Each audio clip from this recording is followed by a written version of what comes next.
A little background on me. I spent most of my career in the video game industry, including 20 years at Nintendo, where I ended up as the director of Nintendo of America. And while I was there, I worked on the development of games and game platforms, such as the Nintendo 64, all through the Wii and 3DS, along with online game services for all those platforms, and really many other things. I joined Epik in 2018 as a vice president of product, really with the mission to bring NFTs into games. Okay, so let me introduce myself. I'm a representative business developer of Herofi, which is a ARPG game NFT project, and it will be released in September and October this year. And this game is a mobile game, and we have based on the gaming studio Brave Stars and DeFi. So this game is focusing on the game players and for the DeFi investor as well. We want to create an environment for game players. They can still play the games and they can still have the income for playing games. How's it going, everyone? My name is Hrish Lotlikar. I'm co-founder and CEO of SuperWorld. SuperWorld is a virtual world built on top of the real world that enables anyone and empowers them to create, discover, and monetize anything, anywhere. We've divided the surface of the earth into 64 billion virtual blocks of virtual real estate that enables anyone to also become a key stakeholder on the platform. We have a mobile application. We have an NFT marketplace. We're tokenizing in Q4 this year and moving into DeFi as well. Yeah, hi guys, everybody. My name is Morten Rongaard. I am the co-founder and CEO of Reality Gaming Group. Reality Gaming Group, one of the pioneers along with Hrish and a lot of others in this space, but we started back in 2017 and created Reality Gaming Group, where our business is split into three products. We have our NFT blockchain service, where we help other companies go into this whole very interesting universe. Then we have our own studio actually developing games. And at the end, we also have our own chain focusing about the sustainability and creating NFTs with a very low carbon footprint. So that's very, very quickly what we do. But we work with titles like BBC and stuff like that. So yeah. Yeah, my name is Raj Kapoor is my name. I mean, that's fine. And a lot of people in India know me because in India, they call me grandfather of blockchain because I've been in the damn line for the last 11 years now. So it's a title which I'm not really very proud of. It's only because I got gray hair, so I accept it. But that's fine. I've been in this blockchain space now for 11 years. So my idea of setting up my organization was to bring blockchain to the last common denominator. Most people really have no clue what is blockchain, and it's always mixed up with crypto and all sorts of vague, notions. So when I started the organization about 3 years back, and I've been in the technology space since 30 odd years, but blockchain held my passion. I went in, like a lot of us, I went in for the speculation, but I've stayed back for the revolution being blockchain, the speculation for the crypto. So having said that, I do a lot of work with a lot of partners, such as maybe could be Morten, could be Hrish, could be Anita. I help them explore Indian markets, understand what we can do here. India is a great consumer market. It's a huge market.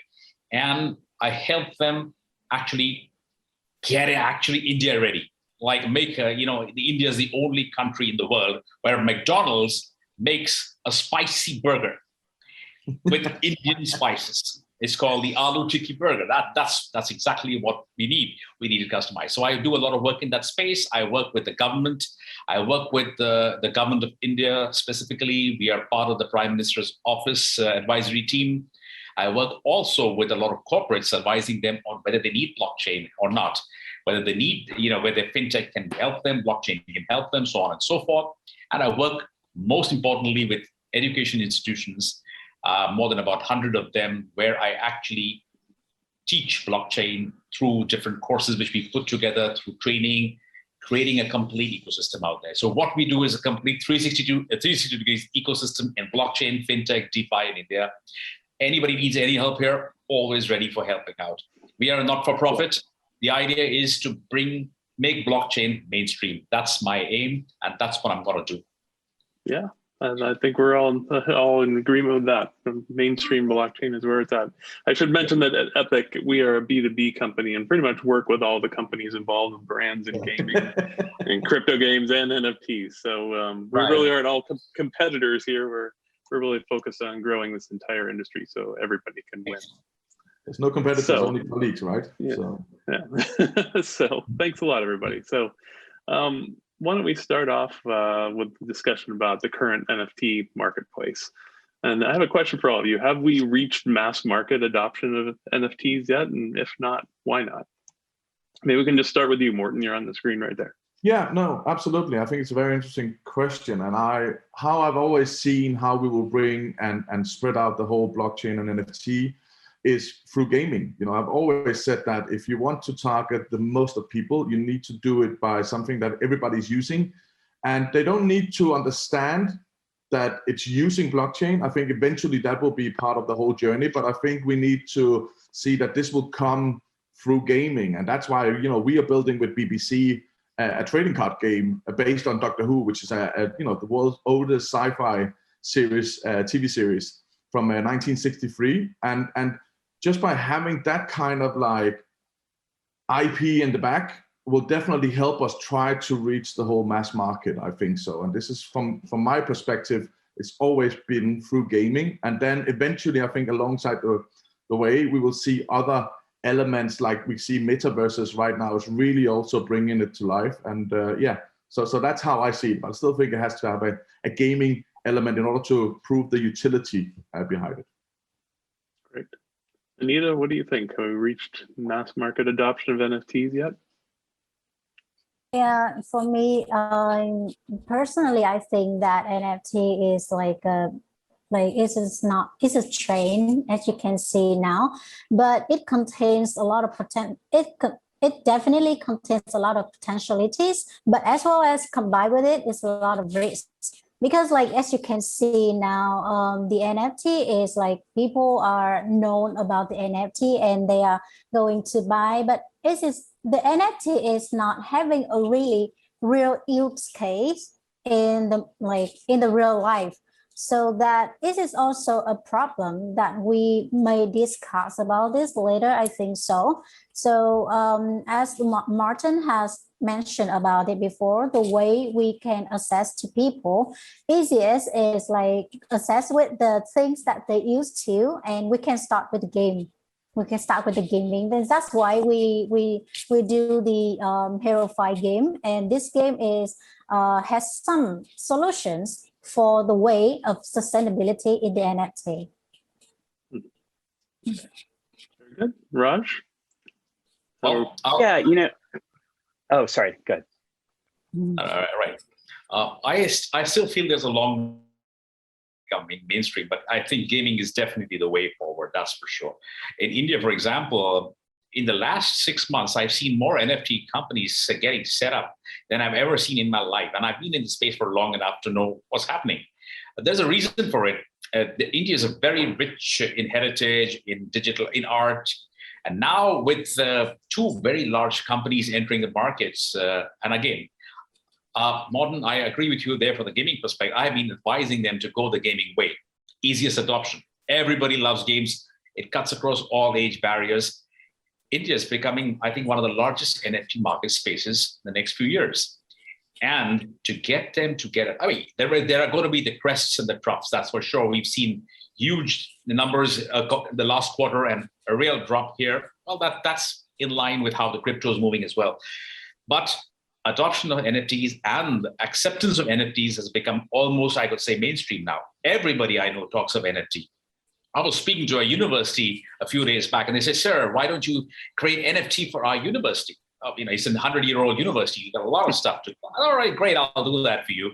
Yeah, but do you know what is NFT? And then ultimately, I actually I'm now an official board member of Board of Studies and creating a course on NFT for them now. That's a good thing because we need to have the education bit covered as well. So coming back, NFTs, of course, a lot of regulatory frameworks need to be built around that. That's one of the gray areas where we really need to address. If it has to become mainstream, my belief is regulations, IP protection, all that needs to be considered and acknowledged. before we go further and make it really totally mainstream. But it's going there, that's for sure. It's the question of which boxes we still need to tick. And I still think we have got a few more boxes to tick, but gaming is the way for sure. Anita and Morten, I agree completely on that. Great. Hrish, I'm imagining you have the same perspective. You know, I would say I do agree that we're very early in the NFT boom, which is going to be a long-term utility here. I think that technology brings a lot to the table. I do also agree that gaming is definitely one of the, I think, early ways of getting users on board. However, I would add that I think that in addition to gaming, you know, at least what we're thinking about at SuperWorld is how do we bring utility to NFTs to people's real lives? So if I can give you an NFT that gives you access to an event, but also gives you some other, you know, virtual benefit or real world benefit, if I could give you an NFT that gives you, you know, some unique, you know, privilege, or gives you a way to be able to buy something in the real world based on a virtual object that you're buying. You know, I think those kinds of things are also ways of getting to the mainstream, because the mainstream isn't necessarily going to go virtual if they don't have to. I mean, we were forced to COVID to go more virtual. And I think people are getting used to it, but I think, you know, I think we need some like other ways of getting to people that kind of, you know, allow them to benefit in the real world. Right, very good. I think you know, with us at Epik, we agree we're not quite there. If we're imagining mass market, it's really tens of millions of consumers participating. I don't think we're close to that just yet. But definitely the awareness, I agree, has just been growing exponentially. I mean, certainly within the last 9 months or so, this has really grown significantly. And for us, you know, we're really seeing more doors opening for adoption from the business side. And for us, as what we roll out our solutions with our AAA game partners, with, you know, millions of daily active users, it's going to drive consumer acceptance pretty significantly as well. Yeah. So let's talk about another. Yeah, go ahead. A quick comment just on that one. I totally agree with Hrish, because one of the things we can see right now bringing value to NFTs is definitely attaching the physical element to some of this and allowing the different kind of access to it. We did the Floyd Mayweather drop, where we also were combining it together with tickets to the fight. You know, if you got this NFTs, you could participate in actually winning his real shoes and stuff like that. And just yesterday, actually, we launched a partnership with Toykido, where we will have one of our other projects called Smities Universe. We will have the Smities as a real toy, and then you can actually unlock the digital version of it. So I think this is just proving Hrish's point that we need to still find a way how to bridge and bring physical element into people's life in order to really see the potential of these NFTs and giving them unique access to things. So yeah. Great. Well, let's talk about another buzzworthy phrase in like the NFT marketplace today. It's play to earn. And I think it has a few different connotations. So I'd like to hear from each of you what does play to earn really mean to you, and how is your company planning to capitalize on this trend, if at all? So can we start with Anita? Our game is like aimed to the sustainability in the NFT game. So apart from the other games, we are aiming to focusing on the how to have the sustainable mechanism inside the game, so that we can attract the investor, not only the investor, but also the players. So our mechanism is that we create the mechanism inside our heroes, because the game is about heroes. So our hero can pair together and create a new hero. And if you are an investor and you have the Genesis hero, which means the beginning hero, you can couple it together and then you will have the new hero. So that will create, that way will create the hero, and then you can sell it on the NFT marketplace. So that it means that you will have the income as well. not only that you play the game, but you also have the income from selling the hero, the newborn heroes to this marketplace. So and from that, the players can also access to this game very easy because it is free to play. When they come to the game, they can play it freely and they can have the hero to play and they can earn it. Depends on the blocks that will give them the reward. And that can access to people. So you will have two roles to access to this game. Firstly, you can be a game player, and secondly, you can be an investor. So that is about like the our game and the way that we can earn from that, and we create the an income, the mechanism for the player as well. Great. Hrish, how about you? Yeah, I think that, play to earn, I think for me, enables users to really, contribute and gain from their time spent and investment into a game. And I think that is a very important component of making these platforms utilizing blockchain provide long-term value to users. No longer are we spending a lot of time in games and platforms and losing value or not having anything to show for it after a period of time. You're able to earn, you're able to utilize your efforts towards being able to potentially even sustain your life in the real world. And at SuperWorld, we think of live to earn. We're kind of based on reality and trying to bring these same mechanisms to the real world and real life. And I think that it's really important as we kind of move into a different age here of AI and being able to live and work more virtually, to have ways to play a game and to earn a living.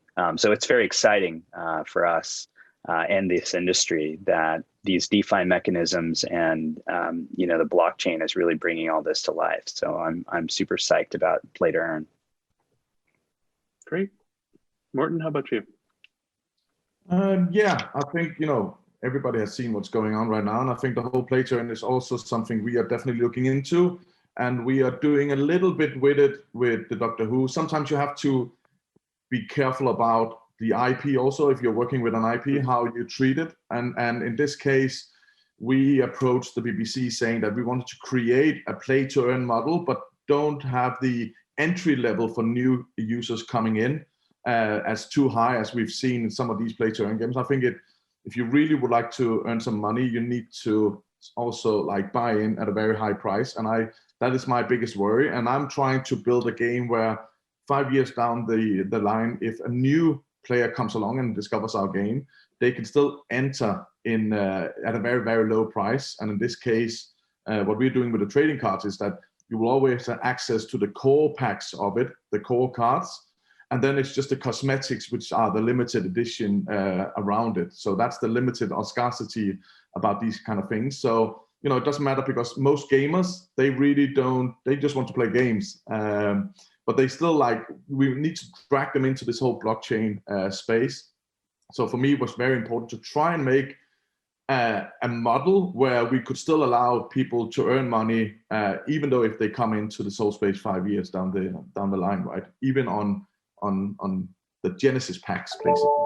So yeah, that's how I see it. But I think it's so interesting to see what's going on. And I agree with Anita.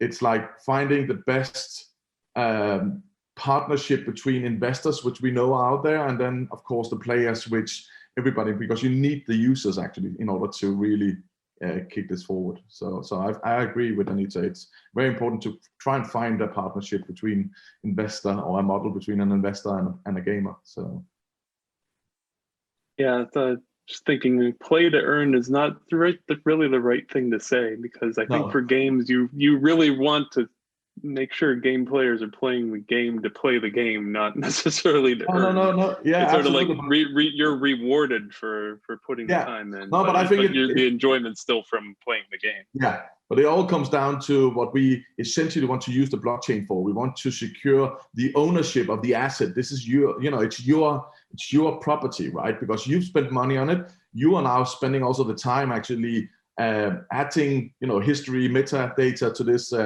NFT, and of course it's your property. So again, this is, I think, one of the best things that has happened in the whole gaming is definitely the blockchain, because this again is just like secure trading with smart contracts. Nobody's getting cheated by, send me $200 on some kind of like transfer service, and then you never get the asset, right? This is what we can do with blockchain, I think so. So it's just amazing for me.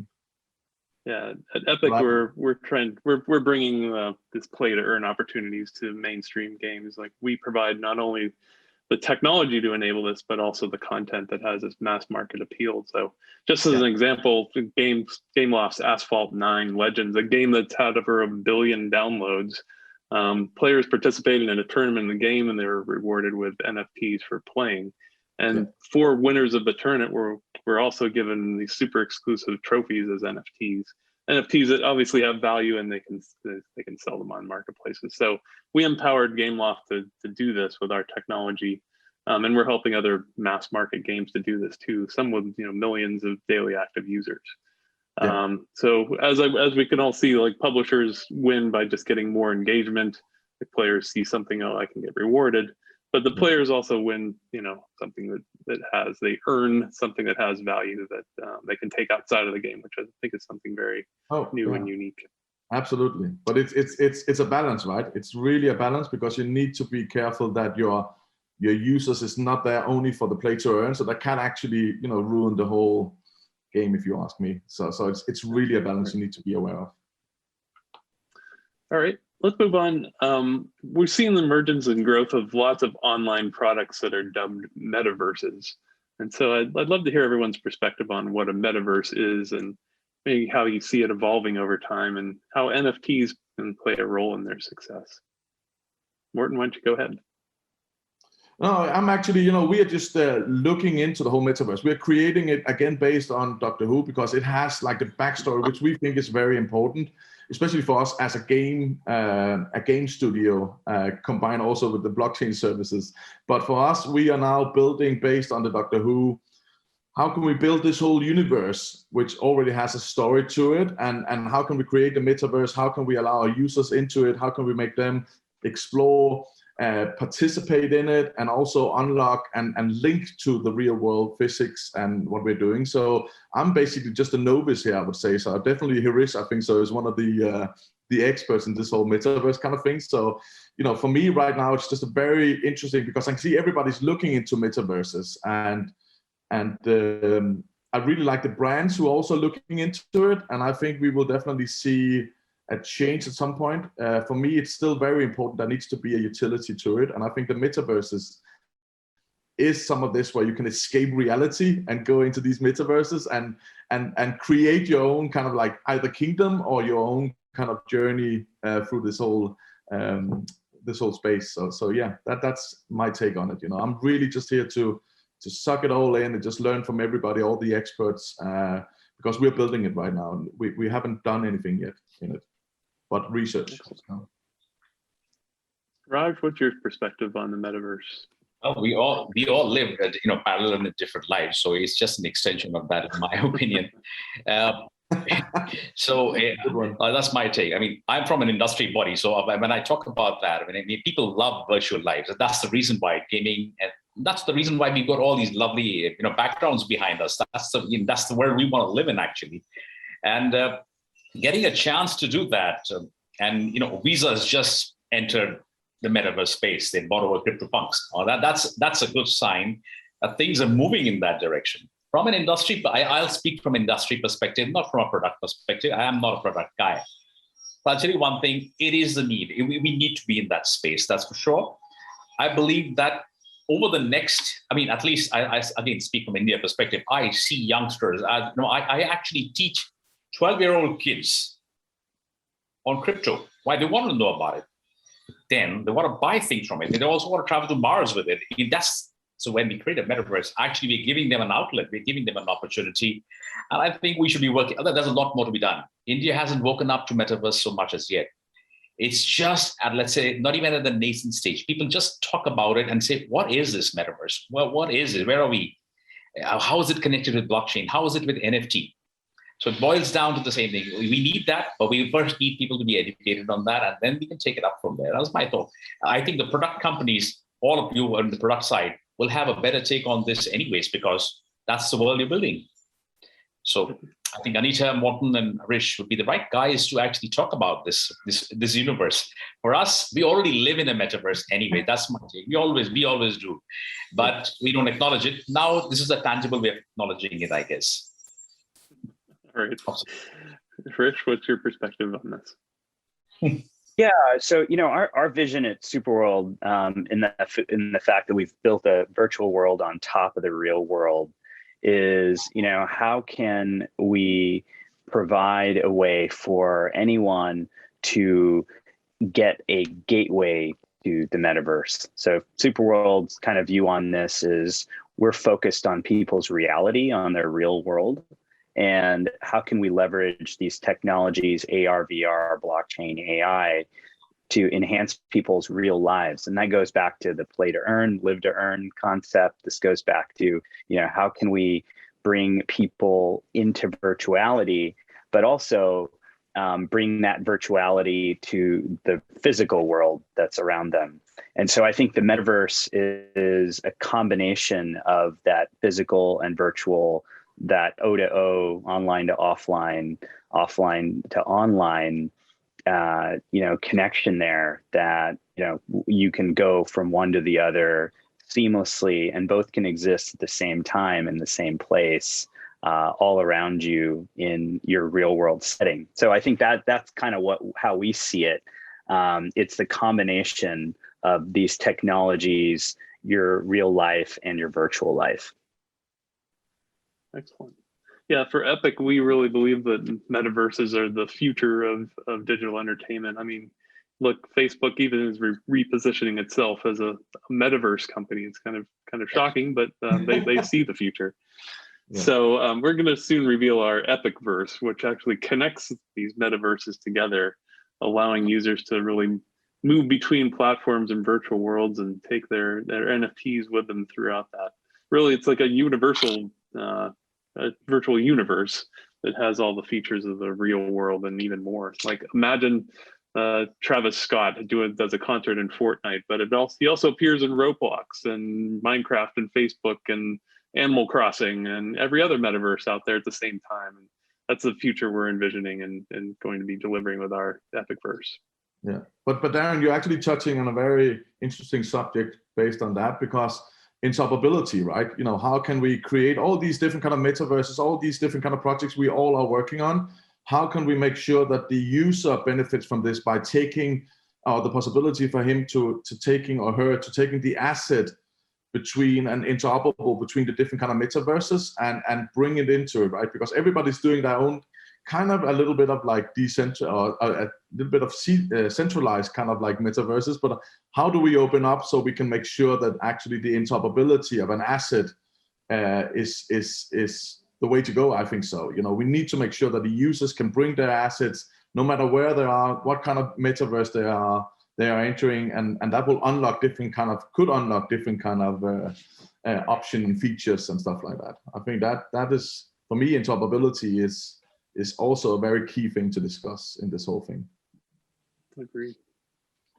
Well, can we move on to the next topic? Because let's talk about the global opportunities of NFTs. So just globally over the last 9 months, we've really seen obviously the conversation around NFTs increase. And I think it's definitely not a bubble at this point. It's sustained. So which global regions do you see there being the greatest opportunities for NFTs, and sort of in general and just for your own company? Can we start with Hrish? Yeah, I think the opportunities as we think of NFTs on a global scale, again, comprise a variety of niches, from gaming to entertainment, to education, to, science, you name it, and I think that the fact that there are a wide range of applications, the fact that, as crypto can flow pretty easily across borders, NFTs make them an ideal kind of method of transmission. There's the transparency aspect of that. There's, the authenticity aspect of that, which is also very important as we think of cross-border trade. NFTs, I think, will kind of penetrate other areas besides just art or gaming that we've kind of seen in the current applications for the majority, and kind of go into, I would say, potential other areas of global commerce. So yeah, I'm very excited about that, and we're working on a variety of things at SuperWorld with corporations to work on other potential, enterprise / social impact ways that NFTs can be beneficial to people that want to make global impact. Great. Anita, where do you see the greatest opportunities right now? Yes, for me, I think that this is very huge opportunities for NFT now, because as I have mentioned before, that nowadays we can access with the NFT trend by through the digital access, pictures, videos, or gaming and anything, something like that. But actually, in the near future, I think that it will have more the use cases for the NFT. For example, it will not only focuses on the entertainment only, but it will also focus on it can be used in the tourism. Maybe it can create for tourism industry, it can use for the resorts or hotels to create the NFT tickets, so people can use it for special priorities or something like that. I think that the use cases of the NFT will be much bigger in the future, and as well as the solutions here. What we have to see and what we have to admit that the NFT must have to create the real use cases and the real real demand from, as we can see, from the real demand from the investor and the users. Very good. Raj, where do you see the big opportunities for NFTs around the world? I'll tell you what I think is my perspective. In India, for example, there's a lot of traction in, of course, digital art is obviously the first lowest hanging fruit, so to speak. I've seen a lot of traction in the fashion industry. I've seen the licenses and certifications. I'm doing a little project with a couple of the education institutions in that space. Of course, collectibles is big. Sports is getting very big. One very large organization in India, for example, is setting up India's largest sporting NFT. India is a cricket crazy nation, and they're putting it around the cricket, the IPL, what they have, the Indian Premier League, and then the different premier cricket leagues from all across the world, and putting an NFT around that. We can have again names, domain names, copyrights. Of course, the gaming space, of course, by default, CryptoPunk started it all. The virtual worlds. All these are fantastic use cases and are actually happening.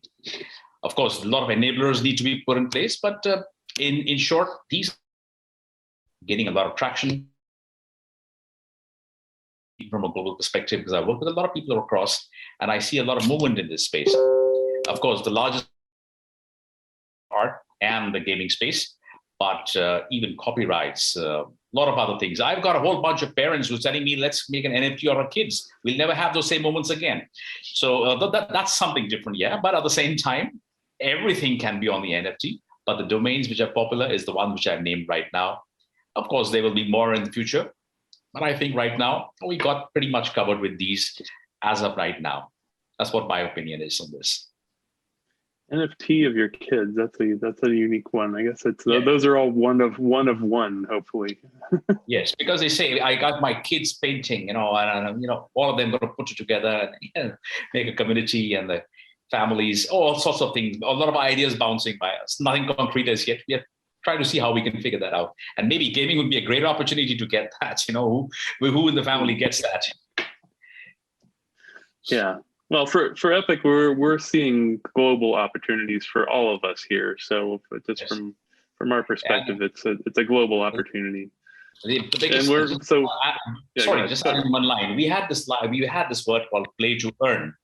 I think in India, it's the other way around. Is going, people are earning to play, and that's exactly what they really want to do. We're going to just flip that around. That's the real thing they want to do. And everything what we are planning is going to be again game based. So everybody says we need to play these games. We need to earn a little more. So in India, it's a little bit of a different thing. It's earn to play rather than play to earn. Then they can always earn later on. That's great. Yeah, for us on the global side, I mean, we're bringing in these NFTs to just our entire global network of partners, Right. just about in every market in the world. So just as an example, one of our latest partners has a huge global player base. We're working with Garena's Free Fire on in-game drops. So that's going to be big for us and big for everyone in the entire community. It's going to be massive, definitely. I think one of the places where you can use it in daily, I would, just like tickets, just a simple ticket as an NFT where you can reuse it again. You can attach moments. It could give you access to different kind of things. If you've already been to a concert, it can unlock different kind. That's a use case that every normal user could relate to. I think so. Everybody could relate to. I'm having this on my phone because it's part of maybe my credit card, the NFT, and then it's unlocking. Different kind of you can attach just like moments to it, like if you are at a concert, maybe the organizer or the band just before they enter the stage, they do like a 2-second video moment, just like giving a thumbs up behind the stage, which you will never actually see. That's an exclusive moment that suddenly you can attach to this concert and do like a drop to everybody who's been at that concert. And also I think the organizers could use NFTs in this way to also fund the next concert or whatever it is. If it's been really good, then people are just like willing actually to maybe say, I want to buy my ticket now to the next one because maybe I get a discount. All this could happen via the NFTs, I think so. So it's just like not only gaming, not only artwork, digital, that whole thing, because that's basically just like where we need to see where we're spending our money could actually be attached to NFTs in some way. So yeah. It's so interesting. Well, that might lead into the next question I have for maybe this might be the last question we have given the amount of time we have, but just the vision for the future. So just looking into the future, once we all achieve mass market success with our products, what do you think the world's going to look like for consumers and for your company? Why don't you go ahead, Morten? Oh, that's a big one. How it will look like. I think what we will see in the world is that suddenly we are giving people the chance of actually improving their life, their lifestyle. If they, even though you are rich or poor, whatever it is, I think this will change people's life in a way that right now we're just in the start of it. So I really don't think we can say, where's this going? But we can see that. I still think that via gaming, via some of these, bridging to the physical world, we will onboard them into basically what Hrish, I think so, is doing, a virtual world actually on top of the real world. I think this is really how I see the whole thing. And I think it's so mind-blowing. So I don't think you can think about how this will look like. You can just,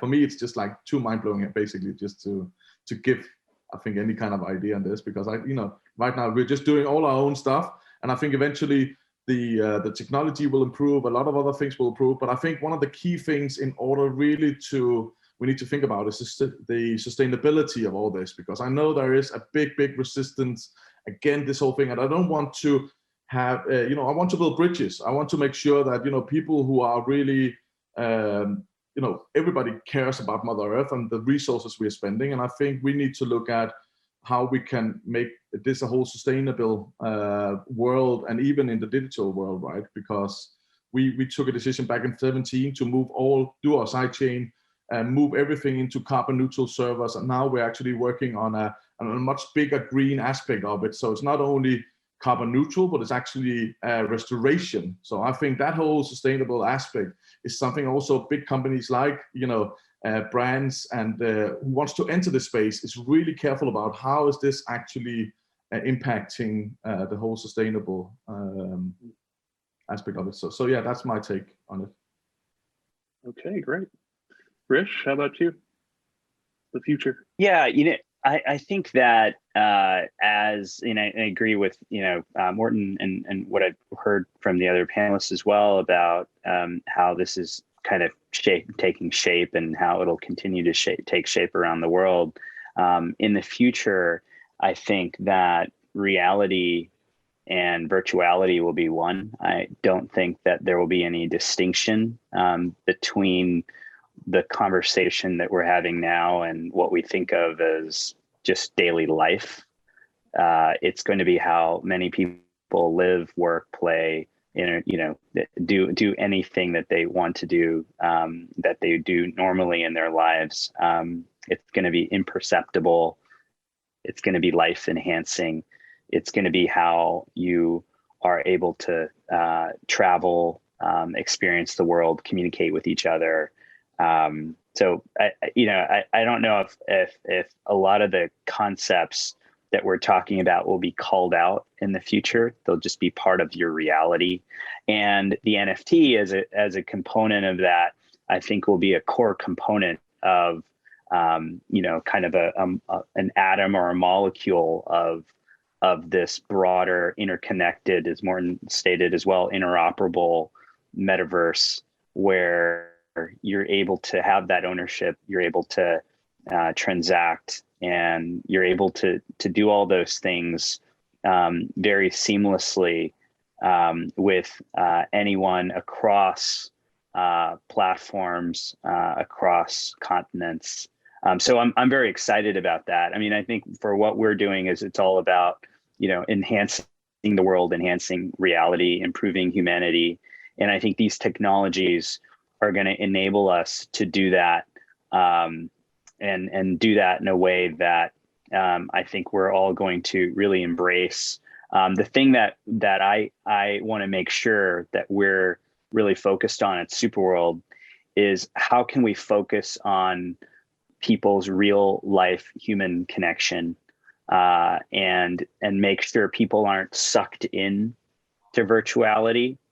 I want to make sure that we're utilizing these technologies to benefit the physical connection, the physical interaction, because I think the danger is that people just, prefer kind of this other totally virtual life. And I for one, like the real world, even though I'm building SuperWorld with my team.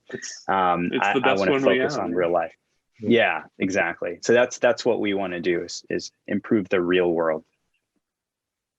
Great.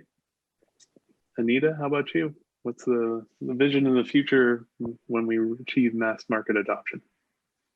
So I think that there's a lot of the visions from other people about this, and me have the same opinions with others that like to measure how big it is, how big our company will be in the future. It's very hard to describe how is it in the future. But to move to the future, we need to care.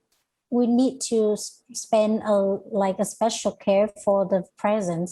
So that's why we want to set up the base. We want to set up the base that very concrete at the beginning, at the first time. So how we can do that? We want to create the close relationship between the players, the investor, and the game, and the project. So that if we have the close relationship between between the games and the players, between the project and the investor, so that we can communicate, we can have the relationship with the communities.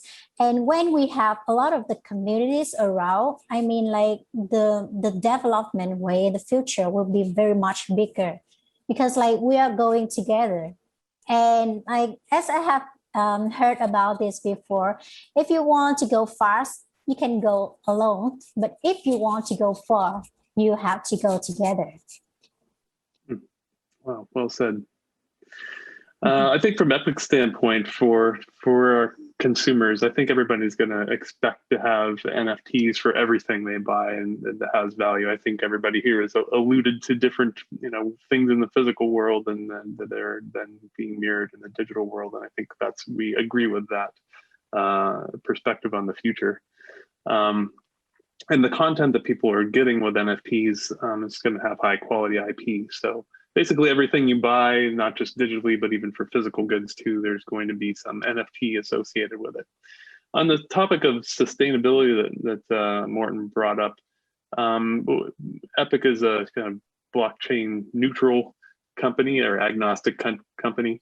But that being said, some of our first NFTs we minted were on Huobi's Hiko network, which it was founded with regard to lessening the environmental impact. And we found that it's an excellent chain to work with, low block times, and just it has the volume to support the number of transactions that mass market games are going to expect. As a B2B company, kind of in the future, we're going to be there connecting providers, the content providers like brands, and celebrities to games, and then being the infrastructure that connects them all together cross-chain and cross-platforms. So I think that's all the time we have. So why don't we wrap it up here? And this is really a great discussion, everybody. And I want to thank you all for joining us today, Anita, Hrish, Morten, and Raj. Thank you so much for the discussion and your insights. I really enjoyed chatting with all of you. Thank you. Thank you. Thanks so much. Okay. Yeah. Thank Okay. Pleasure. Bye, guys. Bye. Bye bye. Yeah, nice meeting you all. Bye-bye.